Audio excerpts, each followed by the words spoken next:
في حلقتنا هنتكلم عن احتفالات الكويت بعيد الاستقلال وعيد التحرير، وانا هنا في تناول الموضوع مش هتكلم بس عن احتفالات الكويت، ولكني هقول لك الاحتفالات دي سببها ايه وازاي بدأت. فعلى السريع خلينا نبدأ.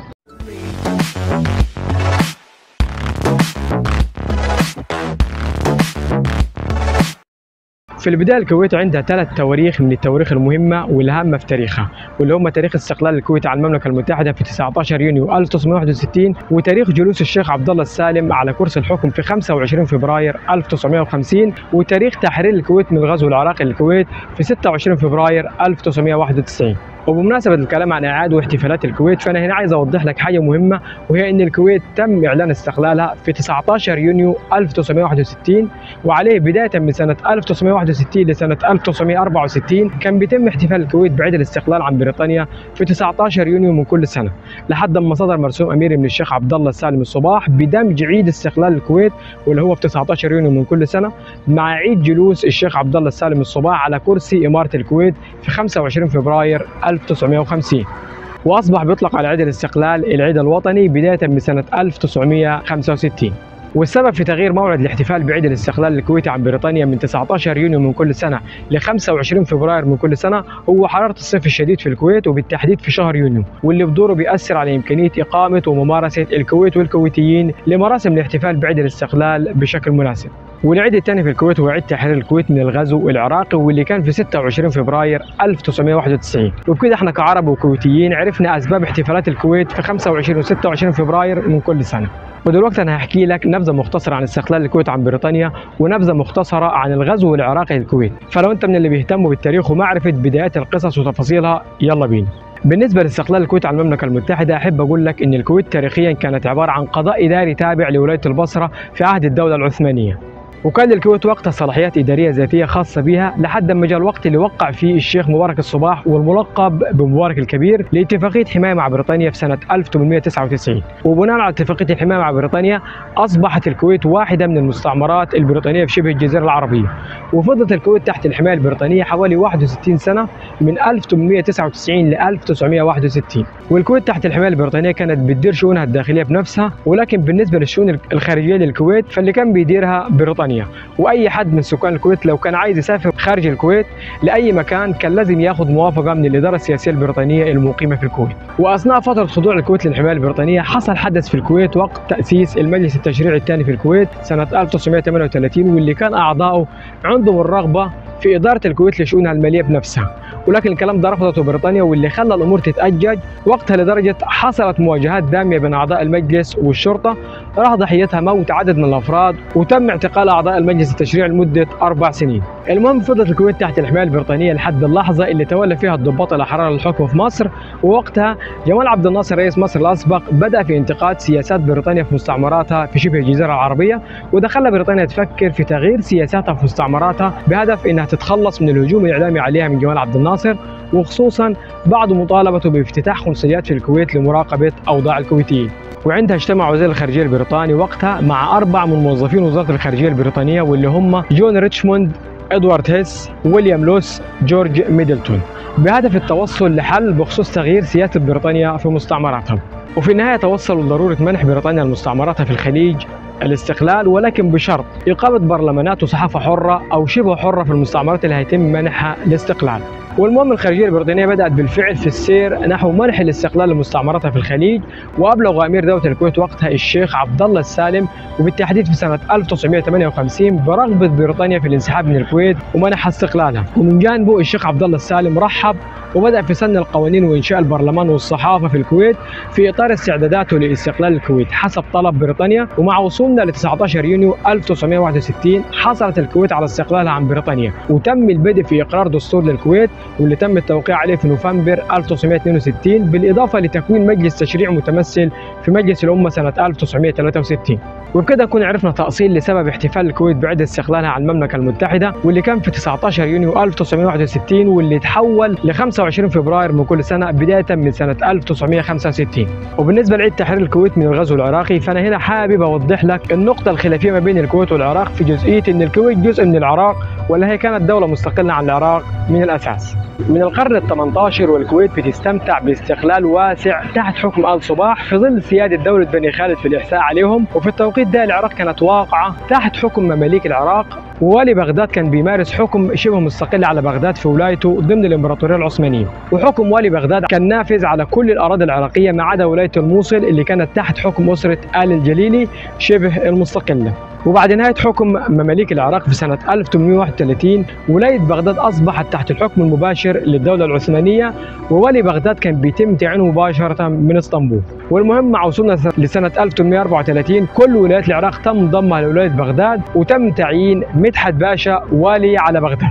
طب دلوقتي انت هتسأل نفسك سؤال، يا عم انت بتقول الكلام ده ليه؟ ما تجيب الخلاصة وتقول انت عايز تقول لنا ايه على طول، فانا ارد عليك واقول لك اتقل شوية عشان انا هنا هوضح لك جزئية مهمة ونقطة خلافية بين الكويت والعراق، وهي هل الكويت كانت تابعة وجزء من العراق ولا هي كانت دولة مستقلة لذاتها رغم انها كانت تابعة للعراق في يوم من الايام بسبب وجود الامبراطورية العثمانية. القصة وما فيها يا سيدي هتبلغ دلوقتي بعد ما نكمل كلامنا عن مدحت باشا واللي تم تعيينه والي على بغداد من قبل الدولة العثمانية، واللي أبدى اهتمامه ببسط نفوذ الدولة العثمانية على شبه الجزيرة العربية في الوقت اللي تم فيه افتتاح قناة السويس في مصر سنة 1869. وبالتالي اهتمام مدحت باشا ببسط نفوذ الدولة العثمانية على شبه الجزيرة العربية بالإضافة لافتتاح قناة السويس في مصر أدوا لاهتمام الدولة العثمانية بشكل كبير بشبه الجزيرة العربية، وقاموا بالاستيلاء على عسير سنة 1871.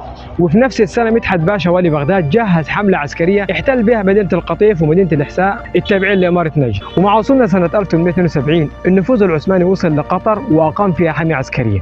وهنا هيجي كلامنا عن الكويت اللي أيدت جهود العثمانيين وساند حاكم الكويت وقتها الشيخ عبد الله بن صباح حملة والي بغداد العسكرية ضد الإحساء بأسلول بحري قاده بنفسه مكون من 80 سفينة بالإضافة لإرساله لقوات برية بقيادة الشيخ مبارك الصباح.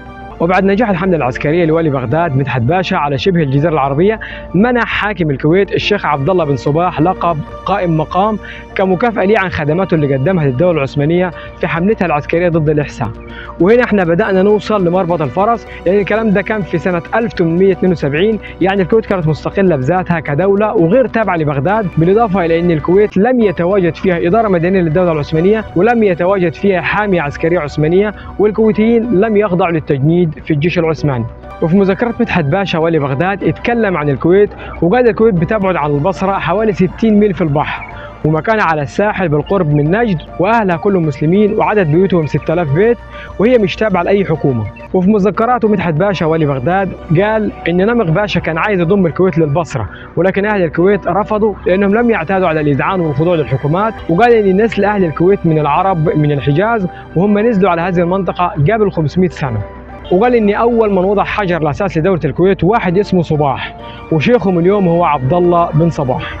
وقال ان الاهالي في الكويت بيدوروا امرهم معتمدين على الشرع الشريف وحاكمهم وقاضيهم منهم، وهم بيعيشوا في شبه جمهوريه ولا يشتغلوا بالزراعه بل بالتجاره البحريه، وعندهم 2000 من المراكب التجاريه ما بين الكبيره والصغيره وبيشتغلوا بصيد اللؤلؤ، وسفنهم بتسافر للهند وزنجبار للتجاره.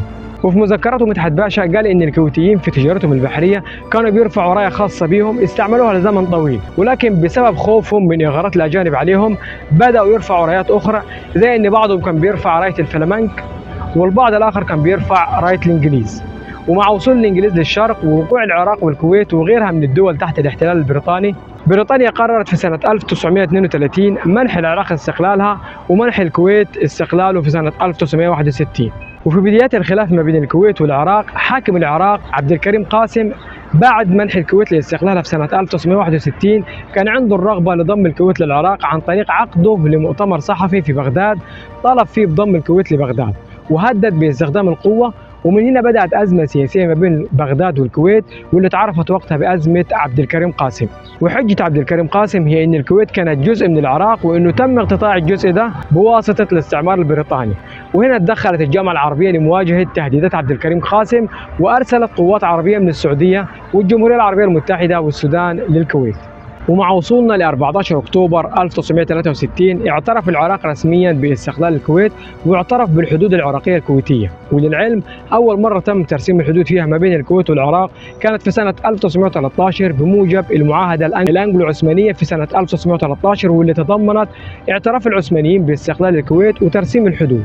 والمادة السابعة من المعاهدة الأنجلو عثمانية نصت على أن خط إشارات الحدود يبدأ من مدخل خور الزبير في الشمال ويمر مباشرة لجنوب أم قصر وصفوان وجبل سنام حتى وادي الباطن. والمادة السابعة نصت على أن جزيرة بوبيان وجزيرة وربة وجزيرة فيلكة وقارو ومسكان تابعة للكويت، وأن القبائل اللي ساكنة فيها كويتيين. ومن بعد الحرب العالمية الأولى واحتلال بريطانيا لدول التركة العثمانية، طالب أمير دولة الكويت في سنة 1923 الشيخ أحمد الجابر الصباح بريطانيا بأن تكون حدود الكويت مع العراق نفس حدودها أيام الدولة العثمانية. وبدور المندوب السامي البريطاني بالعراق السير بيرسي كوكس رد باعتراف بريطانيا بالحدود المبينة ما بين الكويت والعراق. ولما وصلنا لسنة 1932 رئيس الوزراء العراقي نوري سعيد اعترف بالحدود ما بين الكويت والعراق. ولما وصلنا ل 14 أكتوبر 1963 اعترف العراق بالحدود العراقية الكويتية كما هو مبين في الرسائل المتبادلة ما بين حاكم الكويت الشيخ أحمد الجابر الصباح ورئيس الوزراء العراقي نوري سعيد، واللي كانت في الفترة من 21 يوليو و10 أغسطس 1932. واعتراف العراق بالحدود ما بين الكويت والعراق في سنة 1963 كان مثبت في محضر مشترك بين الكويت والعراق وقع عليه الشيخ صباح السالم الصباح ولي عهد الكويت آنذاك وأحمد حسن البكر رئيس الوزراء العراقي آنذاك. وبوصولنا لسنة 1991 مجلس الأمن شكل لجنة لترسيم الحدود ما بين العراق والكويت، وفي سنة 1993 وافق العراق على الالتزام بقرارات اللجنة، وبالفعل صدر قرار مجلس الأمن رقم 833 لترسيم الحدود ما بين العراق والكويت، ووافقت على قرار الكويت بمجرد صدوره، أما العراق فوافق على قرار الترسيم في سنة 1994. ولحد هنا احنا وصلنا للنقطة الخلافية ما بين الكويت والعراق في نقطة هل الكويت تابعة للعراق ولا لا، ولا كانت دولة مستقلة. والسؤال الأهم هنا هو ليه صدام غزا الكويت؟ القصة بخصوص الكويت والعراق بتتلخص في أكثر من جزئية، زي الخلاف على إنتاج النفط والخلاف على الديون، بالإضافة لبعض الأسباب الخفية اللي هنعرفها مع بعض خلال الحلقة. فيلا بينا نستعرض مع بعض أسباب غزو العراق للكويت. من النقاط والأسباب اللي دفعت صدام لغزو الكويت إنتاج النفط، لأن العراق في أثناء حربه ضد إيران دعمت الكويت والسعودية بحوالي 14 مليار دولار، وطبعا العراق متمثل في صدام حسين كان بيأمل في دفع ديونه سواء للسعودية أو الكويت عن طريق رفع أسعار النفط عن طريق تخفيض إنتاج منظمة أوبك من النفط. ووقتها اتهم صدام الكويت والإمارات برفع إنتاجهم من النفط بدلا من خفضه، وده خلى سعر برميل النفط ينخفض من 10 إلى 12 دولار بدلا من ارتفاعه المتوقع ل 18 دولار زي ما كان مخطط صدام حسين لرفع السعر عن طريق خفض الإنتاج. وفي اجتماع طارئ بجامعة الدول العربية سنة 1990 اتهمت العراق دولة الكويت بأنها أفرطت في إنتاجها للنفط، الأمر اللي أدى لانخفاض أسعار النفط. وهنا العراق قال إن زيادة إنتاج الكويت من النفط بيكلف العراق خسائر بقيمة 14 مليار دولار. وبعد الاجتماع الطارئ ده في جامعة الدول العربية الكويت تعهدت بتخفيض إنتاجها من النفط هي والإمارات حسب حصص منظمة أوبك. طب الموضوع وقف عند النقطة دي ما بين الكويت والعراق؟ طبعا لا. بدأت الأحداث ما بين العراق والكويت تأخذ منحنى تصعيدي من جانب العراق بتوجيه العراق لاتهامات للكويت بأنها قامت بأعمال تنقيب غير مرخصة عن النفط في حقل النفط المشترك ما بين العراق والكويت والمعروف بحقل الرميلة الرتقة. وده كان كل اللي يخص الجانب الخلافي ما بين الكويت والعراق بخصوص النفط. ونقطة الخلاف الثانية ما بين العراق والكويت هي الخلاف على الديون.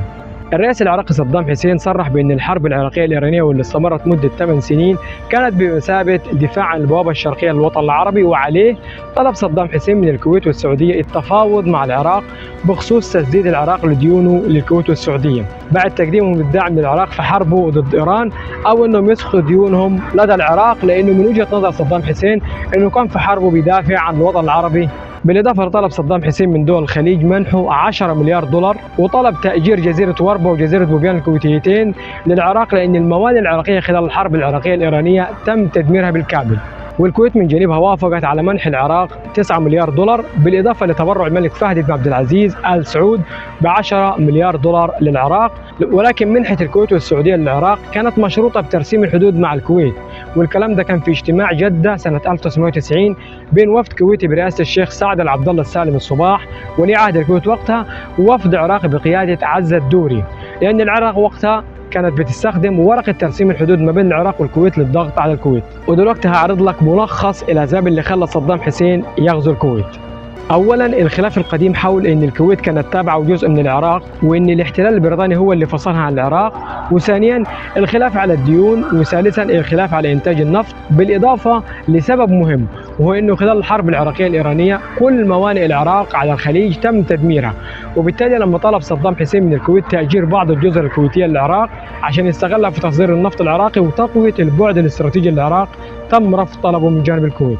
ومن بعد غزو العراق للكويت طالبت الكويت والولايات المتحده الامريكيه بعقد اجتماع طارئ لمجلس الامن، واللي بدوره قام بتمرير قرار مجلس الامن رقم 660 واللي فيه تم شجب اجتياح العراق للكويت وتم طلب انسحاب العراق من الكويت، ونفس الامر بالنسبه لجامعه الدول العربيه واللي عقدت اجتماع شجبت فيه اجتياح العراق للكويت وطالبت العراق بالانسحاب من الكويت. وفي 6 اغسطس 1990 اصدر مجلس الامن قرار بفرض عقوبات اقتصاديه على العراق، بالاضافه لاصدار القرار رقم 678 في نوفمبر 1990 واللي فيه تم تحديد تاريخ 15 يناير 1991 كموعد نهائي لخروج القوات العراقيه من الكويت، والا فان قوات الائتلاف اللي تكونت وقتها لتحرير الكويت من 34 دوله هتستعمل كل الوسائل الضروريه لتطبيق قرار مجلس الامن رقم 660 والخاص بضروره الانسحاب العراقي من الكويت دون قيد او شرط.